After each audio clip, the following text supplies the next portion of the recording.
నమస్కారం. N times కి స్వాగతం. హెడ్లైన్ చూద్దాం.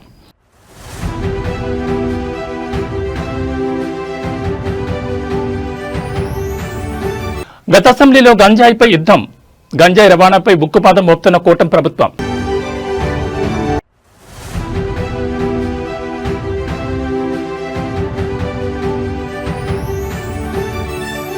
వైసీపీ నిర్లక్ష్యం వల్లే రాళ్లపాడు గేట్లు మొరాయించాయి. అసెంబ్లీలో మంత్రి నిమ్మల ధ్వజం.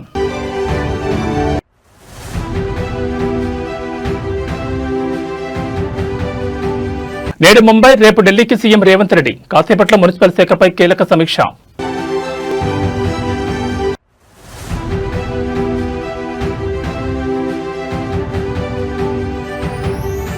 రణరంగంగా కేతనపల్లి. బీఆర్ఎస్ కాంగ్రెస్ శ్రేణుల మధ్య గొడవ.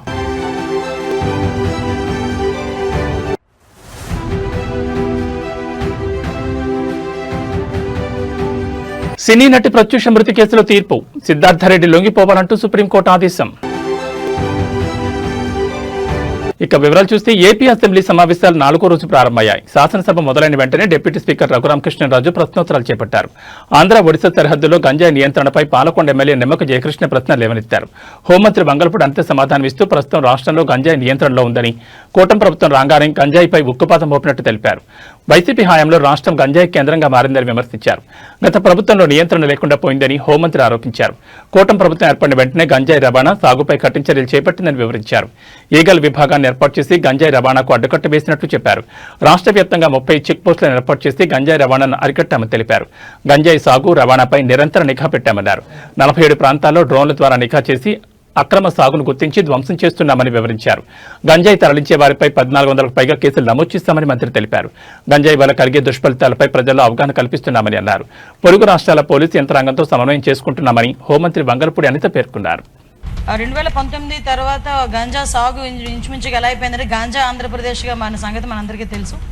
తర్వాత మనకి ఎన్డీఏ గవర్నమెంట్ వచ్చిన తర్వాత ఇమీడియట్గా దాన్ని ఈగల్ మనం స్థాపించుకొని ఈగల్ ద్వారా మ్యాక్సిమం గంజా సాగునైతే అధ్యక్ష నేను చాలా హ్యాపీగా చెప్పగలను, గర్వంగా కూడా చెప్పగలను. ఈరోజు ఆంధ్రప్రదేశ్లో గంజా సాగు అనేది జీరో కల్టివేషన్ అధ్యక్ష. ఇప్పుడు ఇంటర్ స్టేట్ చెక్ పోస్టుల కింద సుమారుగా 5 జిల్లాల్లోని కూడా దగ్గర 35కు పైగా చెక్ పోస్టులు పెట్టుకున్నాం అధ్యక్ష.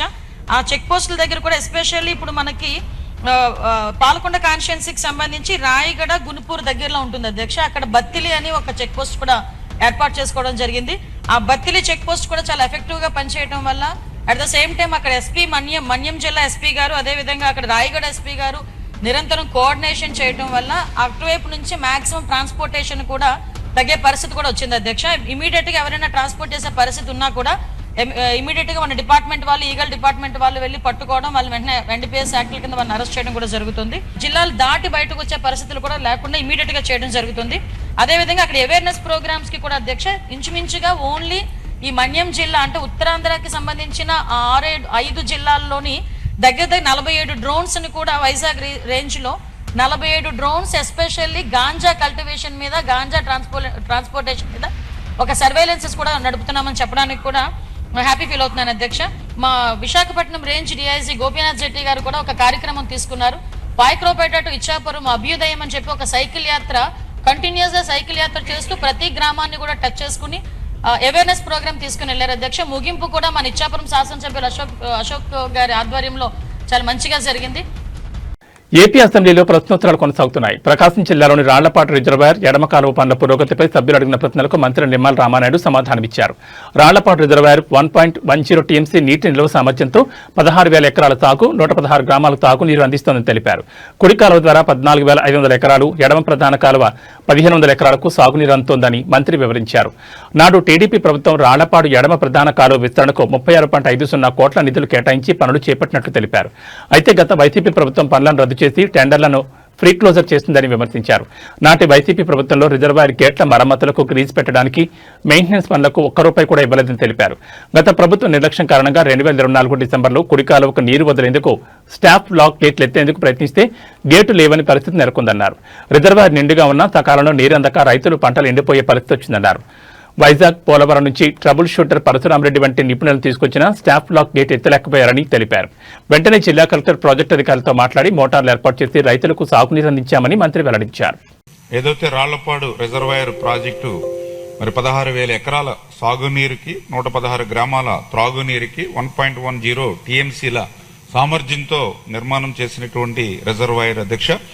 అయితే ఈ రిజర్వాయర్కి సంబంధించి గౌరవ సభ్యులు చెప్పినట్టుగా మరి కుడి కాలువ నుంచి 14,500 ఎకరాలు, అదేవిధంగా ఎడమ కాలువకు సంబంధించి 1,500 ఎకరాలు మరి యొక్క సాగునీరు అందిస్తున్నటువంటి కార్యక్రమంలో భాగంగా ఈ యొక్క ఎల్ఎంసి అంటే ఏదైతే ఈ ఎడమ ప్రధాన కాలువ ఏదైతే లెఫ్ట్ మెయిన్ కెనాల్ ఉందో ఈ లెఫ్ట్ మెయిన్ కెనాల్కు సంబంధించినటువంటి పనులు అసంపూర్తిగా నిలిచిపోయినటువంటి స్థితిలో గతంలో తెలుగుదేశం ప్రభుత్వం అధికారంలో ఉన్నప్పుడు 2018లో 36.50 కోట్ల రూపాయలు ఆ రోజు నిధులు మంజూరు చేయడం జరిగింది అధ్యక్ష.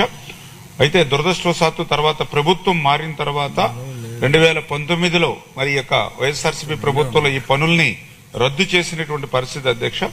మరి ఏదైతే గౌరవ సభ్యులు ఈ యొక్క రాళ్లపాడుకు సంబంధించినటువంటి ఈ యొక్క లెఫ్ట్ మెయిన్ కెనాల్కు సంబంధించినటువంటి పనులు అత్యవసరమైనటువంటి మరి స్థితిలో మరి వాటిని కూడా మళ్ళీ ఎస్టిమేషన్లు మళ్ళీ రీఎస్టిమేషన్ చేసి ఆ వర్క్లను కూడా పరిశీలించగలమని చెప్పి ఏదైతే గౌరవ సభ్యులు కూడా ఈ సందర్భంగా తెలియజేసుకుంటున్నాం అధ్యక్ష. అదేవిధంగా రెండవది ఏదైతే ఈ యొక్క రాళ్లపాడు ప్రాజెక్టు మరామతులకు సంబంధించి ఈ యొక్క ఎస్డిఎంఎఫ్ 17 పనులు 37.70 లక్షలు, అదేవిధంగా ఓఎండ్ఎం 11 పనులు 75.02 లక్షలు, ఎఫ్డిఆర్ 20 పనులు మరి 106.21 లక్షల రూపాయలు, ఇతర ముఖ్యమైనటువంటి పనులు 35.50 లక్షల రూపాయలు. అంటే ఈ రకంగా రాళ్లపాడు ప్రాజెక్టు మరామతుల నిమిత్తం ఈ 20 నెలల్లో ఏపీ శాసనమండలి సమావేశాలు 2 రోజుల విరామం తర్వాత నేటి ఉదయం 11 గంటల పునః ప్రారంభమయ్యాయి. సభ ప్రారంభం కాగానే వైసీపీ నేతలు తిరుమల కల్తీ నెయ్యి అంశంపై చర్చించాలని పట్టుబట్టారు. దీంతో సభలో గందరగోళం నెలకొంది. కల్తీ నెయ్యిపై చర్చించాల్సిందేనంటూ నినాదాలు చేస్తూ వైసీపీ సభ్యులు ఆందోళన దిగారు. హెరిటేజ్ ఇందాపూర్ డైరీల నెయ్యి సరఫరాపై వైసీపీ వాయిదా తీర్మానం ఇవ్వగా చైర్మన్ దాన్ని తిరస్కరించారు. దీంతో వైసీపీ సభ్యులంతా ప్లకార్డులతో ఆయన పోడియం చుట్టుముట్టారు. ఆందోళన నేపథ్యంలో చైర్మన్ శాసనమండలిని వాయిదా వేశారు. హౌస్ ఆర్డర్లో పెట్టాలి సార్, అది హౌస్ ఆర్డర్లో పెట్టండి సార్. చైర్మన్ సార్ హౌస్ ఆర్డర్లో పెట్టండి సార్, హౌస్ ఆర్డర్లో పెట్టండి.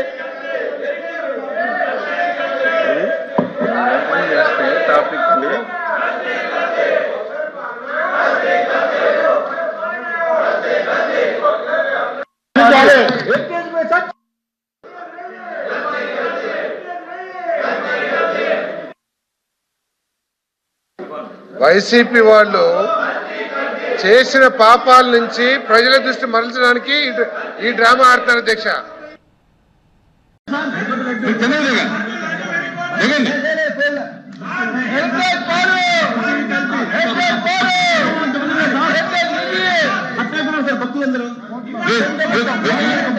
మీరు దిగితే ఎల్ఓపి గారు మాట్లాడతారు, మీరు అలా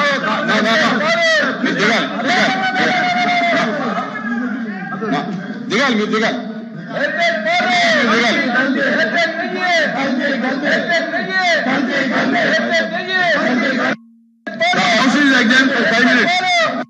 సీఎం రేవంత్ రెడ్డి మరోసారి బిజీ షెడ్యూల్తో పర్యటన చేపట్టనున్నారు. సచివాలయంలో కీలక సమీక్ష ముగిసిన అనంతరం ఆయన ముంబై, ఢిల్లీ పర్యటనకు వెళ్లనున్నారు. ఇవాళ సెక్రటరియట్లో సీఎం మున్సిపల్ శాఖపై ఉన్నత స్థాయి సమీక్ష నిర్వహించనున్నారు. ఇటీవల ముగిసిన మున్సిపల్ ఎన్నికల ఫలితాల నేపథ్యంలో పట్టణాభివృద్ధి, మౌలిక సదుపాయాల కల్పన, పెండింగ్ లో ఉన్న ప్రాజెక్టు పురోగతిపై ఆయన అధికారులతో చర్చించనున్నారు. ముఖ్యంగా హైదరాబాద్ నగరాభివృద్ధికి సంబంధించి కీలక నిర్ణయాలు తీసుకునే అవకాశం ఉంది.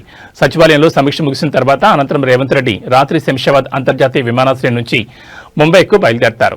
రాత్రికి ఆయన ముంబైలోనే బస చేస్తారు. రేపు ముంబైలో జరగనున్న ప్రతిష్టాత్మక క్లైమేట్ వీక్ కార్యక్రమంలో ముఖ్యమంత్రి పాల్గొనున్నారు. పర్యావరణ పరిరక్షణ, గ్రీన్ ఎనర్జీ, సుస్థిర అభివృద్ధిపై ఈ సదస్సులో ఆయన ప్రసంగించనున్నారు. ఆ కార్యక్రమం ముగిసిన వెంటనే రేపు సాయంత్రం ముంబై నుంచి నేరుగా దేశ రాజధాని ఢిల్లీకి చేరుకుంటారు. ఎల్లుండి కేంద్ర ప్రభుత్వం నిర్వహించే ఓ అధికారిక కార్యక్రమంలో సీఎం రేవంత్ పాల్గొంటారు. ఈ సందర్భంగా రాష్ట్రానికి సంబంధించిన పెండింగ్ నిధులు, విభజన హామీలు, అభివృద్ధి ప్రాజెక్టుల విషయంలో కేంద్ర మంత్రులతో భేటీ అయ్యే అవకాశం ఉంది.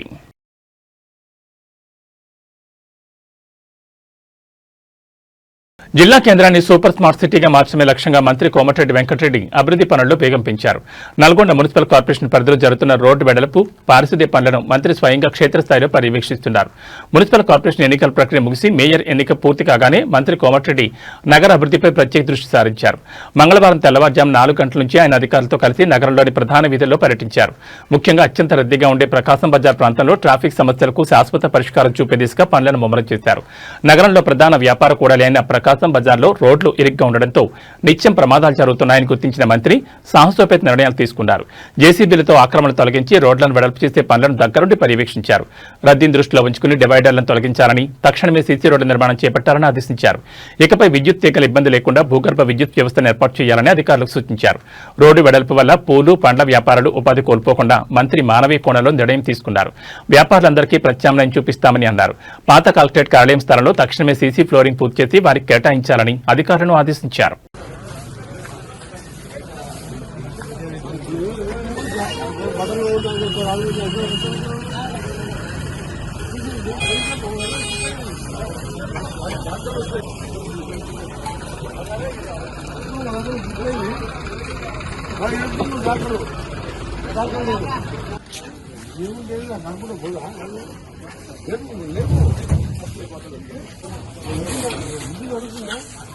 నడుస్తుంది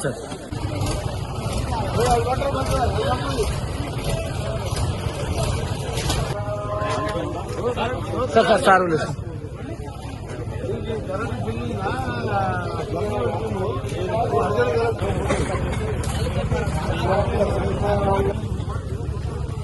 నమ్మను నమ్మను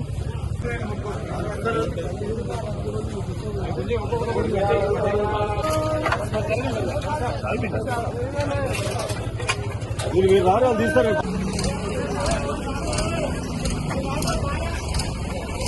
మంచిర్యాల జిల్లా కేతనపల్లిలో మున్సిపల్ చైర్మన్, వైస్ చైర్మన్ ఎన్నికల్లో ఉద్రిక్తత నెలకొంది. కేతనపల్లి మున్సిపల్ కార్యాలయానికి బీఆర్ఎస్, సిపిఐ అభ్యర్థులు భారీ బందోబస్తు చేరుకున్నారు. ఎంపీ వంశీకృష్ణ, మంత్రి వివేక్ వెంకటస్వామితో కలిసి కాంగ్రెస్ అభ్యర్థులు వచ్చారు. ఈ క్రమంలో బీఆర్ఎస్, కాంగ్రెస్ నాయకుల మధ్య వాగ్వాదం జరిగింది. అది కాస్త ముదరడంతో ఇరు వర్గాలు ఒకరిపై ఒకరు దాడులు చేసుకున్నారు. దీంతో రంగంలోకి దిగిన పోలీసులు లాఠీచార్జ్ చేసి పరిస్థితిని అదుపులోకి తీసుకొచ్చారు. ఈ ఘటనలో పలువురు స్వల్పంగా గాయపడ్డారు. వారిని ఆసుపత్రికి తరలించి చికిత్స అందిస్తున్నారు. మరోవైపు పోలీసులు అధికారులను అడ్డం పెట్టుకుని మరోసారి కాంగ్రెస్ పార్టీ మున్సిపల్ పీఠం దక్కించుకునేందుకు కుట్రలు పన్నింది. నిన్న జనగాంలో చేసినట్లుగానే బీఆర్ఎస్ కౌన్సిలర్లను చైర్మన్ ఎన్నికల్లో పాల్గొనివ్వకుండా పోలీసులు అక్రమ కేసులు పెట్టి అడ్డుకున్నారు. చైర్మన్, వైస్ చైర్మన్ ఎన్నికల్లో పాల్గొనేందుకు వెళ్తున్న కేతనపల్లి మున్సిపాలిటీ 21వ వార్డు బీఆర్ఎస్ కౌన్సిలర్ స్వర్ణలతను మంగళవారం పోలీసులు అడ్డుకున్నారు. ఆమెపై కేసు నమోదైందని ఆమెను అదుపులోకి తీసుకున్నారు. దీనిపై ఎమ్మెల్యే కోవా లక్ష్మి, మాజీ ఎమ్మెల్యే బాలకసుమన్ మండిపడ్డారు. దీంతో బాలకసుమన్ మీద కాంగ్రెస్ నాయకులు, కార్యకర్తలు రాళ్లదారికి దిగారు. కాంగ్రెస్ దాడిపై బీఆర్ఎస్ నాయకులు ప్రతిఘటించారు. ఈ క్రమంలో రంగంలో దిగిన పోలీసులు లాఠీచార్జ్ చేసి పరిస్థితిని అదుపులోకి తీసుకొచ్చారు. ఈ ఘటనలో పలువురు స్వల్పంగా గాయపడ్డారు. వారిని ఆసుపత్రికి తరలించి చికిత్స అందిస్తున్నారు. ఇది ప్రజాస్వామ్యమా? ఇదేనా ప్రజాస్వామ్యం?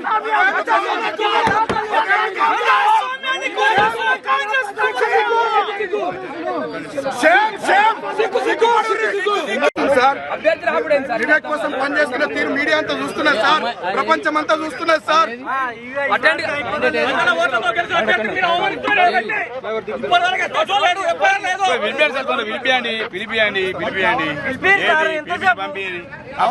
కానీ నడవండి నడవండి, మంచిది ఎస్పీ సాబ్, అన్ని జనం చూస్తున్నారు, ప్రజలు చూస్తున్నారు.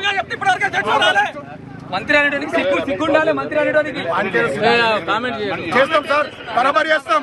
కామెంట్స్ కాదు, ఇంకా సీరియస్ గా చేస్తాం రాను రాను మంత్రి మీద.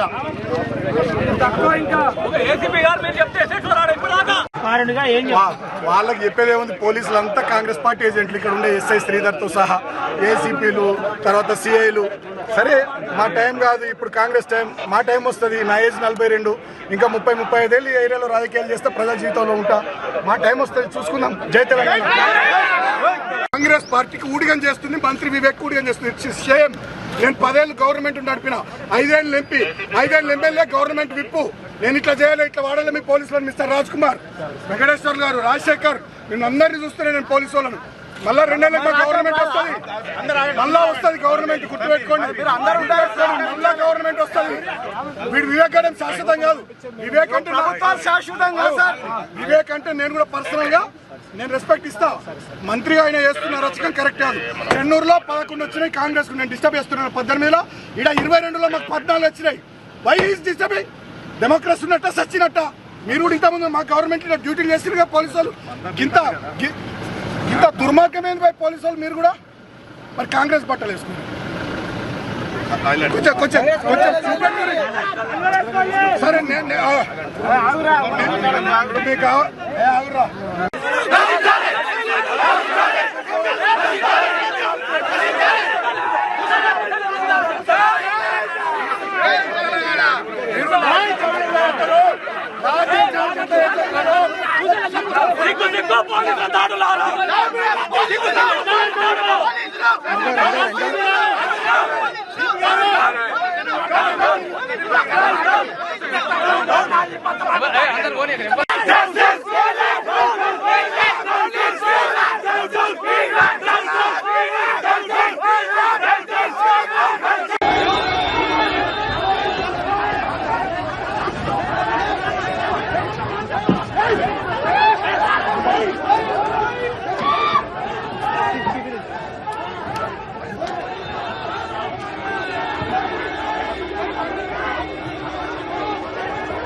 తలకాయ వలిగింది అన్న రక్తం వెళ్తాను తలకాయ వలిగింది.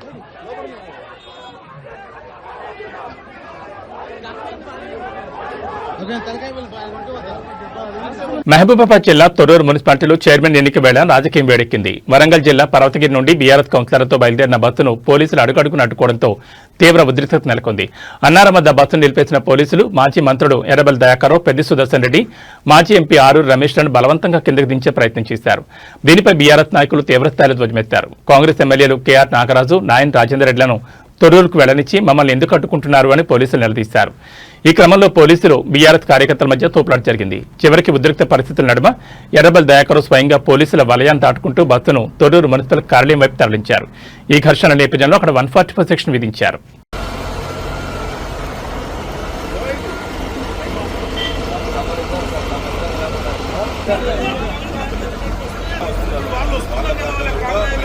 వాళ్ళని కూడా ఆపేరు సార్, ఆపేసారు సార్.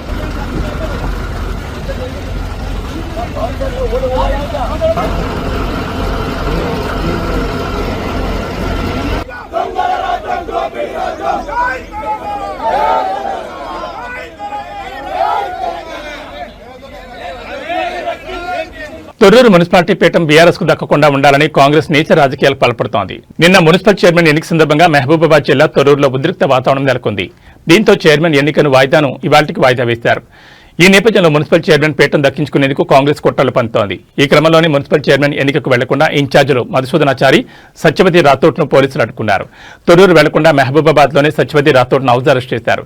ఇక మధుసూదనాచారిని అమరావతి నగర్లోని తులసి బార్ ఎదురుగా ఉన్న శాంతినికేతన్ అపార్ట్మెంట్లో సుబేదారి పోలీసులు హౌస్ అరెస్ట్ చేశారు.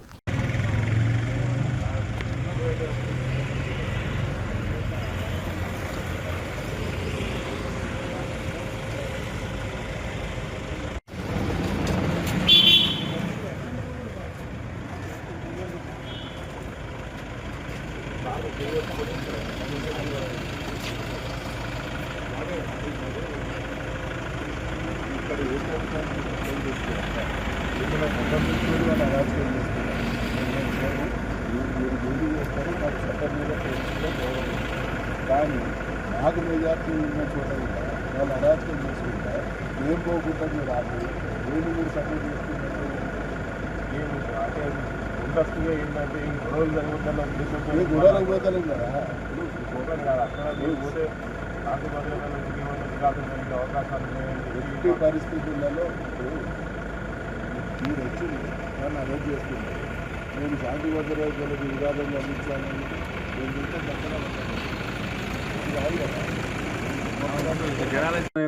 నీచమైన నగరంలోని మణికొండ ప్రాంతంలో ఇవాళ ఉదయం భారీ ప్రమాదం చోటు చేసుకుంది. ప్రధాన నీటి సరఫరా మార్గమైన మంజీరా పైప్లైన్ ఒక్కసారిగా పేలిపోవడంతో స్థానికులు తీవ్ర భయాందోళనకు గురయ్యారు. పైప్లైన్ పేలిన ధాటికి నీరు భారీ ఎత్తున ఎగిసిపడి నీరు వరదల రోడ్లపైకి చేరి సమీపంలోని ఇళ్లలోకి చేరాయి. నీటి ఉధృతి కారణంగా సమీపంలోని 2 అపార్ట్మెంట్ల సెలార్లు పూర్తిగా నిండిపోయాయి. ఈ హఠాత్ పరిణామంతో పార్కింగ్లో ఉన్న కార్లు, ద్విచక్ర వాహనాలు నీట మునిగిపోయాయి. సమాచారం అందుకున్న వెంటనే ఎన్డీఆర్ఎఫ్ బృందాలు, అగ్నిమాపక సిబ్బంది హుటాహుటిన ఘటనా స్థలానికి చేరుకున్నారు. సెలార్లో నిండిన నీటిని భారీ మోటార్ల సహాయంతో బయటకు తోడుతున్నారు. గత 2 గంటలుగా అధికారులు, సిబ్బంది యుద్ధ ప్రాతిపదికన సహాయక చర్యలు చేపడుతున్నారు. అదేవిధంగా మంజీరా నీటి సరఫరాను అధికారులు తాత్కాలికంగా నిలిపివేశారు. అకస్మాత్తుగా జరిగిన ఈ ప్రమాదంతో అపార్ట్మెంట్ వాసులు తీవ్ర ఇబ్బందులు పడుతున్నారు.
అందరికీ నమస్కారం. ఇది బిఎం శ్రేయ రోడ్డు. అందరికీ నమస్కారం. ఏమైందో తెలియట్లేదు. బిఎం శ్రేయ పైప్ లైన్ రోడ్డుకి ఇక్కడ మొత్తం అపార్ట్మెంట్స్ అన్ని వాటర్ నిండిపోతుంది. ఎక్కడ పైప్ లైన్ నిండిపోయింది.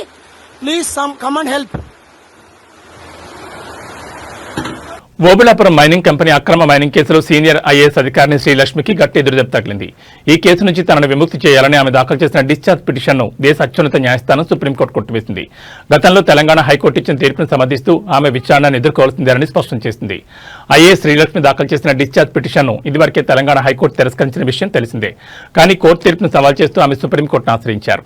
ఈ మేరకు ఆమె డిశ్చార్జ్ పిటిషన్పై విచారణ చేపట్టిన కోర్టు తెలంగాణ హైకోర్టు ఇచ్చిన ఆదేశాల్లో జోక్యం చేసుకోవడానికి ధర్మాసనం నిరాకరించింది. సిబిఐ సమర్పించిన ఆధారాలు ప్రాథమికంగా బలమైనవిగా ఉన్నాయని న్యాయస్థానం అభిప్రాయపడింది. గాలి జనార్దన్ రెడ్డికి చెందిన ఓఎంసీకి మైనింగ్ లీజులు కట్టబెట్టే క్రమంలో శ్రీలక్ష్మి అనేక అక్రమాలకు పాల్పడ్డారని సిబిఐ తన ఛార్జ్షీట్లో స్పష్టంగా పేర్కొంది. ప్రభుత్వ నిబంధనల ప్రకారం గన్లను సొంత పరిశ్రమల అవసరాలకు మాత్రమే కేటాయించాలని, కానీ శ్రీలక్ష్మి తన అధికార పరిధిని మించి ప్రభుత్వ ఉత్తర్వుల నుండి క్యాప్టివ్ అనే పదాన్ని తొలగించారని ఆరోపించారు. దీంతో నిందితుల ఖనిజాన్ని బహిరంగ మార్కెట్లో అమ్ముకుని భారీగా లాభ పట్టానికి దారులు తీశారని సిబిఐ తరపు న్యాయవాది వాదనలు వినిపించారు. శ్రీలక్ష్మి పదవిలో ఉన్న కాలంలోనే ఆమె మరిది పేరుతో భారీగా అక్రమాస్తులు కూడబెట్టారని, ఇవన్నీ మైనింగ్ కేటాయింపులకు ప్రతిఫలంగా వచ్చినవేనని సిబిఐ కోర్టు దృష్టికి తీసుకెళ్లింది. సుప్రీంకోర్టు తాజా నిర్ణయంతో శ్రీలక్ష్మిపై సిబిఐ కోర్టులో విచారణ ముమ్మరం కానుంది. ఇప్పటికే ఈ కేసులో ప్రధాన నిందితుడు గాలి జనార్దన్ రెడ్డి సహా పలువురికి జైలు శిక్షలు ఖరారైన నేపథ్యంలో ప్రస్తుతం సీనియర్ ఐఏఎస్ శ్రీలక్ష్మి కూడా ఉచ్చు బిగిస్తోంది.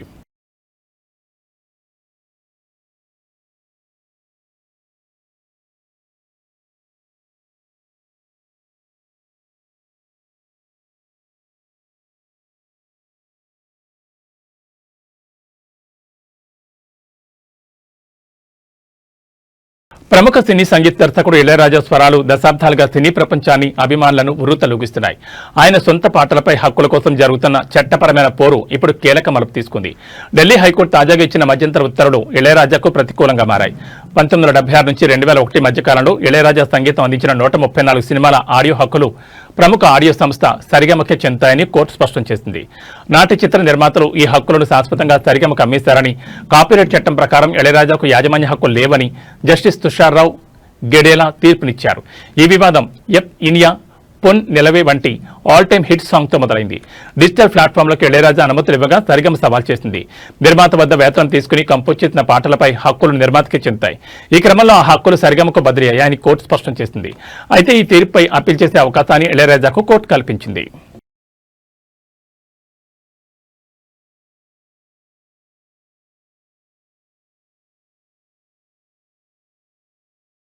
ప్రముఖ టాలీవుడ్ సినీ నటి ప్రత్యూష మృతి కేసులో సుప్రీంకోర్టు తుది తీర్పును వెలువరించింది. 2 దశాబ్దాలకు పైగా నడుస్తున్న ఈ కేసులో జస్టిస్ మనోజ్ మిశ్రా, జస్టిస్ మన్మోహన్తో కూడిన ధర్మాసనం కీలక తీర్పును వెలువరించింది. సిద్ధార్థ రెడ్డి పిటిషన్ కొట్టివేస్తూ 4 వారాల్లో లొంగిపోవాలని సుప్రీంకోర్టు ధర్మాసనం ఆదేశాలు జారీ చేసింది. సినీ నటి ప్రత్యూష 2002 ఫిబ్రవరి 23 మృతి చెందారు. ఈ కేసులో నిందితుడు సిద్ధార్థ రెడ్డికి హైదరాబాద్ మెట్రోపాలిటన్ సెషన్స్ కోర్టు 5 ఏళ్లు జైలు శిక్ష విధించింది. ఈ తీర్పును సిద్ధార్థ రెడ్డి హైకోర్టులో సవాల్ చేయడంతో జైలు శిక్షను 2 ఏళ్లకు కుదించింది. హైకోర్టు తీర్పును ప్రత్యూష తల్లి సరోజని సుప్రీంకోర్టులో సవాల్ చేశారు. మరోవైపు శిక్షను రద్దు చేయాలని సిద్ధార్థ రెడ్డి సుప్రీంకోర్టులో సవాల్ చేశారు. ఈ కేసులో సుప్రీంకోర్టు ఇరువైపుల వాదనలు వింది. గత ఏడాది నవంబర్లో విచారణ పూర్తి చేసిన సుప్రీంకోర్టు తీర్పును రిజర్వ్ చేసింది. ఈ కేసుకు సంబంధించి 24 ఏళ్ల తర్వాత ఈ రోజు తీర్పును వెలువరిస్తూ సిద్ధార్థ రెడ్డిని లొంగిపోవాలని ఆదేశించింది. 2002లో తాను ప్రత్యూష పురుగులమని తాగి ఆత్మహత్యకు ప్రయత్నించామని, తాను ఆసుపత్రిలో చికిత్స పొందడంతో ప్రాణాలతో బయటపడ్డానని సిద్ధార్థ రెడ్డి చెబుతున్నారు. తన కూతురు ఆత్మహత్యకు సిద్ధార్థ రెడ్డి కారణమని సరోజిని ఆరోపించారు.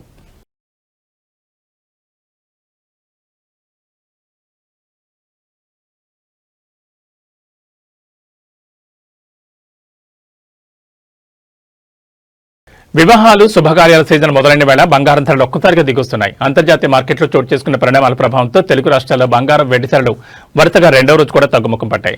ఇవాళ హైదరాబాద్ బులియన్ మార్కెట్లో 24 క్యారెట్ల మేలిం బంగారం 10 గ్రాముల ధరపై ఏకంగా 1530 తగ్గి 1,54,910 వద్ద కొనసాగుతోంది.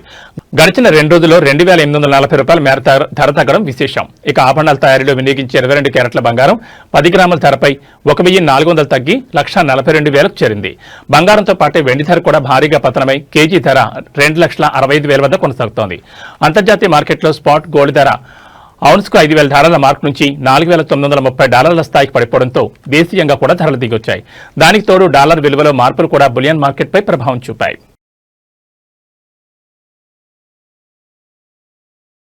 ఇక బులెటిన్ ముగించే ముందు హెడ్లైన్స్ మరోసారి.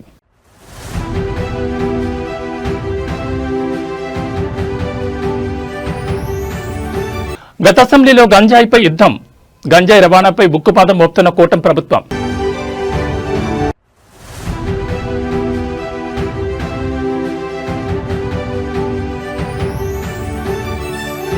వైసీపీ నిర్లక్ష్యం వల్లే రాళ్లపాడు గేట్లు మొరాయించాయి. అసెంబ్లీలో మంత్రి నిమ్మల ధ్వజం.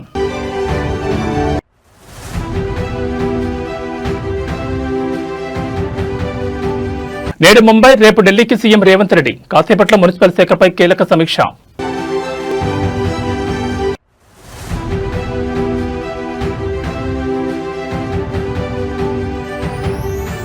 రణరంగంగా కేతనపల్లి, బీఆర్ఎస్ కాంగ్రెస్ శ్రేణుల మధ్య గొడవ.